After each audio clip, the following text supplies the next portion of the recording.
கூடாமல் அவர் போகும் வழியில் முன்னாக ஓடி அவரை பார்க்கும்படி ஒரு காட்டத்தி மரத்தில் ஏறினான். இயேசு எரிகோ என்ற பட்டணத்தின் வழியாக கடந்து போனார். எருசலேமுக்கு போகிற வழியில் எரிகோ என்ற ஒரு பட்டணம் இருக்கிறது. இன்றைக்கும் அந்த பட்டணம் இருக்கிறது. இன்றைக்கும் அந்த பட்டணத்திற்கு பெயர் எரிகோ என்றுதான் பெயர். அந்த பட்டணத்தின் வழியாக இயேசு நடந்து போகும் பொழுது அங்கே நடந்த ஒரு சம்பவம் தான் இந்த பகுதியில் எழுதப்பட்டிருக்கிறது. அந்த பட்டணத்தில் ஒரு மனிதன் இருந்தான். அவனுடைய பெயர் சகையு என்பது. அந்த மனிதனை குறித்து வேதம் சொல்லுகிறது, அவன் ஆயக்காரருக்கு தலைவனும் ஐஸ்வர்யவானுமாக இருந்தான். பெரிய பணக்காரன், அந்த ஊரிலேயே பெரிய செல்வந்தனாக இருந்திருக்க வேண்டும்.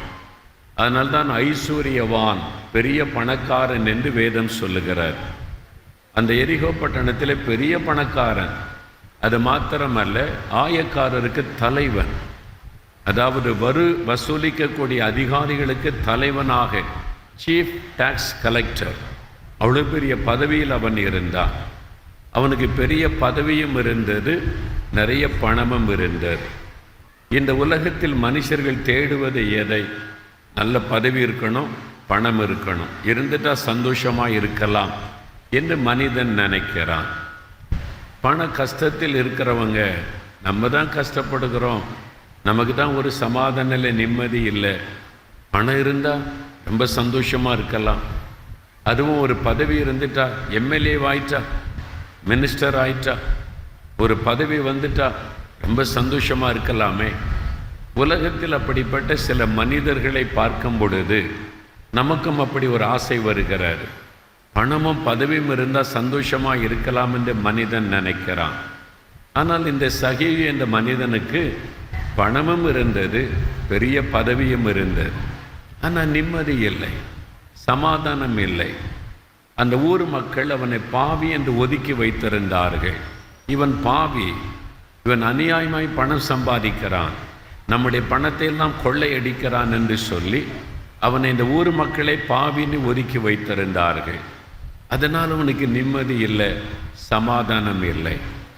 ஒரு மனிதனுக்கு பணம் சமாதானத்தை கொடுக்க முடியாது, பதவி சமாதானத்தை கொடுக்க முடியாது. ஆனால் மனிதர்கள் தப்பாக நினைக்கிறோம், பணமும் பதவி இருந்துட்டா சமாதானமாக இருக்கலாம் என்று. இல்லை பிரியமானவர்களே, அநேக ஆண்டுகளுக்கு முன்பாக ஒரு சமயம் ஒரு பட்டணத்தில் இயேசு அழைக்கிறார் நற்செய்தி கூட்டம் நடைபெற்றது. சகோதரர் டிஜிஎஸ் தினகரன் அவர்கள் அதில் பிரசங்கம் பண்ணினார்கள். நானும் அந்த கூட்டத்திற்கு சென்றிருந்தேன். மேடையில் பிரதருக்கு பக்கத்தில் என்னை உட்கார வைத்து விட்டார்கள். திரளான கூட்டம் ஆண்டவருடைய வசனத்தை கேட்டு ஆசீர்வாதத்தை பெற்றுக்கொள்ள வந்திருந்தார்கள். அந்த கூட்டத்திற்கு அந்த நாட்களில் இருந்த அரசாங்கத்தில் இருந்த ஒரு மந்திரி, ஒரு மினிஸ்டர், தமிழ்நாட்டினுடைய ஒரு மந்திரி அவர்கள் வந்திருந்தார்கள். அவர் கிறிஸ்தவர் அல்லாதவர். பொதுவாக இப்படி மந்திரிமார்கள் பிரதர் மீட்டிங்கு வருவாங்க. ஆரம்பத்தில் அவங்களுக்காக பிரதர் ஒரு ஜெபம் பண்ணின உடனே எழுப்பி போயிடுவாங்க. 5-10 நிமிஷம் தான் இருப்பாங்க. நாங்கள் ரொம்ப பிஸி, அதனால் உடனே போய்விடுகிறோம் என்று போய்விடுவார்கள். அப்படி நான் பல கூட்டத்தில் பார்த்திருக்கிறேன். ஆனால் இந்த அமைச்சர் போகவே இல்லை. ஆரம்பத்தில் வந்தவர் எனக்கு பக்கத்தில் தான் அவர் உட்கார்ந்திருந்தார். பிரசங்கத்தை ரொம்ப கவனமாய் கேட்டார். சகோதரர் பிரசங்கம் பண்ண கவனமாய் கேட்டு கொண்டிருந்தார். கூட்டம் முடியும் வரைக்கும் 1.5 மணி நேரம், கடைசி ஜபம் முடியும் வரைக்கும் அங்கே இருந்தார். இந்த ஜபத்திலலாம் அப்படியே பங்கு பெற்றார். அந்த சமயத்தில் அவரின் பக்கத்தில் இருந்ததுனால என்னோடு அவர் பேசினார். பேசும் பொழுது அவர் சொன்னார், பதவி இருக்குது, பணம் இருக்குது, நிம்மதி தான் இல்லை. இந்த மாதிரி கூட்டத்துக்கு வந்தால் கொஞ்ச நேரம் நிம்மதியாக சமாதானமாக இருக்கலான்னு தான் நான் உட்கார்ந்துருக்கிறேன் என்பதாய் சொன்னார்.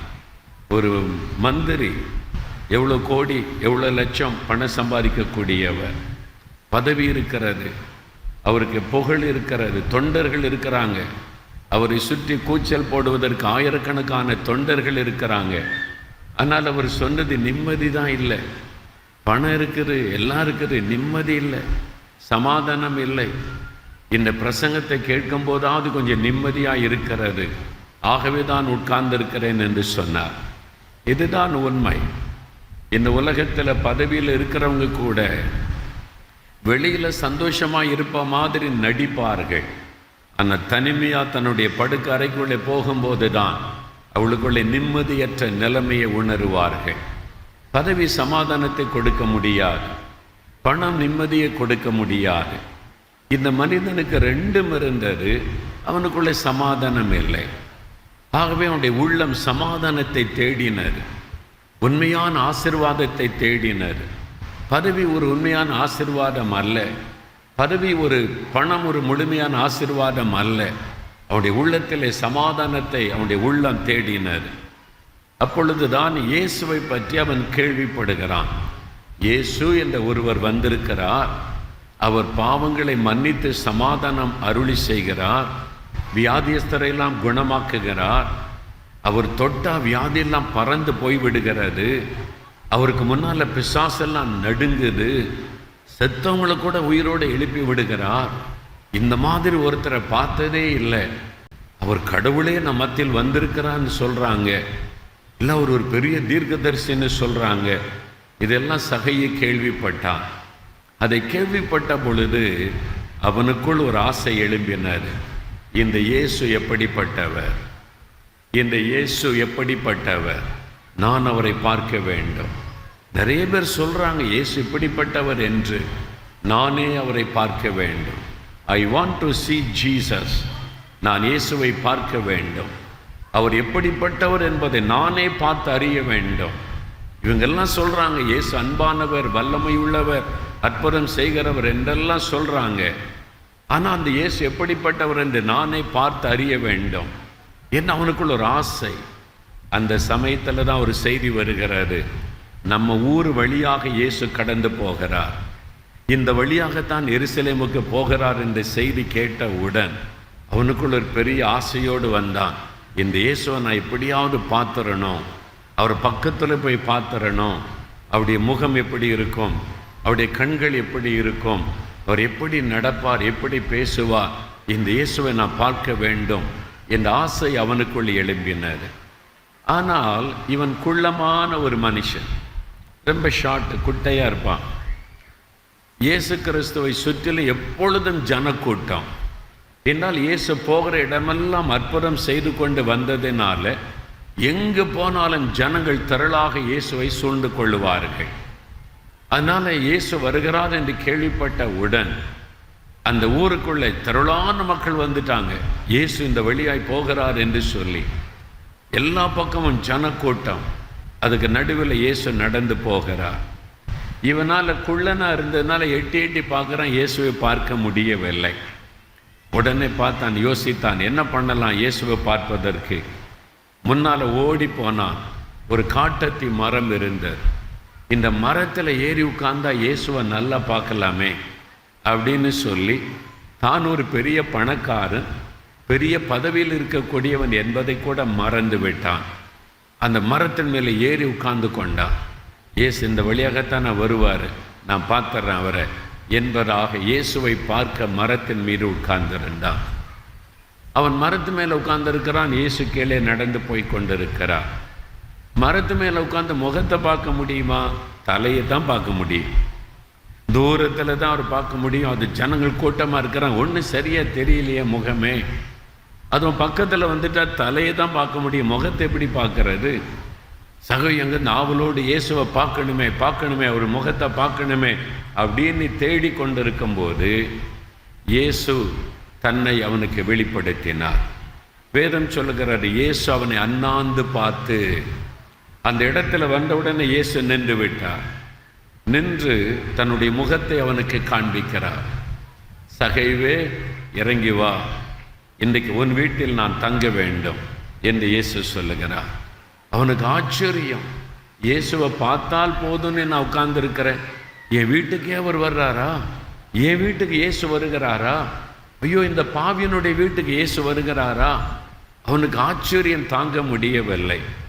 உடனே அவன் இறங்கி இயேசுவை தன் வீட்டிற்கு அழைத்து கொண்டு போனான். போகும்போது ஜனங்க சொல்கிறாங்க, போயும் இயேசு இவன் வீட்டுக்கா போனோம்? இவன் என்ன நீதிமானா? இவன் என்ன பெரிய பரிசுத்தவானா? பாவியிலும் பிரதான பாவி இவன். ஊரையே கொள்ளையடிக்கிறவன். நம்மகிட்ட வரி பணத்தை வாங்கி வாங்கி ஏமாற்றி அரசாங்கத்துக்கு கொடுக்கிறேன்னு சொல்லி பணத்தை எல்லாம் சுருட்டி கொண்டவன். நம்ம பணத்தை வாங்கி பணக்காரன் ஆயிட்டான். இவன் வீட்டுக்கு நாங்களே போக மாட்டோம், ஏசு அந்த வீட்டுக்கு போகிறாரு. ஜனங்கள்லாம் பேசுகிறாங்க, இவனுக்கு என்ன தகுதி இருக்குது இயேசுவை அவன் வீட்டுக்கு போவதற்கு? அந்த ஊர் மக்கள்லாம் சொல்கிறாங்க, இவன் பாவி, அவன் வீட்டுக்கு எப்படி இயேசு போகிறார் என்று. இயேசு அமைதியாக போய் கொண்டே இருக்கிறார். இந்த வார்த்தைகளை கேட்ட உடனே சகையு, எல்லாரும் நில்லுங்க என்ன, ஊர் மக்கள்லாம் நிற்கிறாங்க. இயேசு நின்று விட்டார். என்ன சொல்கிறான் பார்க்கலாம். சகையு சொல்லுகிறான், இயேசுவே, என்னுடைய ஆஸ்திகளில் பாதியை நான் ஏழைகளுக்கு கொடுத்து விடுகிறேன். யாரிடத்திலாவது நான் அநியாயமா லஞ்சம் வாங்கி இருந்தால், அநியாயமா நான் சம்பாதித்திருந்தால் 4 மடங்கா திரும்ப கொடுக்குறேன். 1000 ரூபா லஞ்சம் வாங்கினா 4000 திருப்பி கொடுத்துட்றேன். யார் பணமும் எனக்கு வேண்டாம். நான் என்னுடைய சொத்துல பாதி ஏழைகளுக்கு கொடுத்துட்றேன் அப்படின்னு சொல்லுகிறான். எல்லாரும் ஆச்சரியமா பார்க்குறாங்க, என்ன இப்படி சொல்லுகிறான், உண்மையா சொல்றேன் அப்படின்னு நடு ரோட்டில் நின்று சொல்லுகிறான். எப்படி அவனுக்குள்ள இந்த மாற்றம் வந்தது? இயேசு அவனை பார்த்து சொன்னாரா, சகையோ இங்க வா, பாதி சொத்தை ஏழைகளுக்கு கொடுத்துடணும். நீ யார் யார்கிட்ட லஞ்சம் வாங்கினியோ 4 மடங்கா திருப்பி கொடுக்கணும் அப்படின்னு இயேசு சொன்னாரா? இயேசு சொல்லவே இல்லை. ஆனால் இயேசு தன் வீட்டுக்கு வருகிறார் என்பதை அவன் அறிந்த உடனேயே அவனுக்குள்ள ஒரு மாற்றம் வருகிறது. அதுதான் இயேசு. இயேசு நம்முடைய வாழ்க்கையில் வந்துட்டா நம்மளை அறியாமலே ஒரு பரிசுத்தம் உண்டாகிவிடும். நம்மளை அறியாமலே பாவத்திலிருந்து ஒரு விடுதலை உண்டாகிவிடும். ஏனென்றால் இயேசு பரிசுத்தமுள்ள ஒரு தேவன். அவர் வரும் பொழுது நம்முடைய வாழ்க்கையில் இருக்கிற பாவங்கள் விலகி பரிசுத்த சிந்தையும் பரிசுத்த நோக்கமும் நம்முடைய உள்ளத்தில் வந்துவிடும்.